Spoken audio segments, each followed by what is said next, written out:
అప్పులేనివాడే అధిక సంపన్నుడు. అప్పులేని జీవితం ఇచ్చే ఆ ప్రశాంతత, ఆ స్వేచ్ఛ, దానికి మనం వెలకట్టలేం. సంపదకు ఇదే అసలైన పునాది. ఆర్థికంగా ఎదగడానికి ఇక్కడ కొన్ని స్టెప్స్ ఉన్నాయి, చూద్దాం. స్టెప్ 1, ఎంత చిన్నగా అయినా పర్లేదు మొదలు పెట్టాలి, కానీ మధ్యలో అస్సలు ఆపకూడదు. స్టెప్ 2, ప్రతి ఒక్క రూపాయిని సేవ్ చేయాలి, ప్రతి రూపాయి ముఖ్యమే.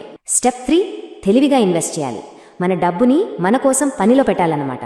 And step 4, multiple income streams create చేసుకోవాలి, ఒక్కదాని మీదే ఆధారపడకూడదు.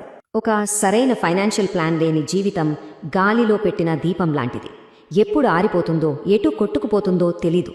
అదే ఒక మంచి ప్లాన్ ఉంటే అది మనకు కరెక్ట్ దారి చూపిస్తుంది, ఒక కంపాస్ లాగా పనిచేస్తుంది. ఓకే, నెక్స్ట్ సెక్షన్, సిరికి అసలైన అర్థం. అంటే సంపద అంటే కేవలం కరెన్సీ మాత్రమేనా? కానే కాదు, డబ్బుకు మించిన సంపద కూడా ఉంది. దాని గురించే ఇప్పుడు మనం మాట్లాడబోతున్నాం. ఇక్కడ చూడండి, ఏది తాత్కాలికం, ఏది శాశ్వతం. డబ్బు పోతే మళ్ళీ సంపాదించుకోవచ్చు, కష్టపడితే వస్తుంది.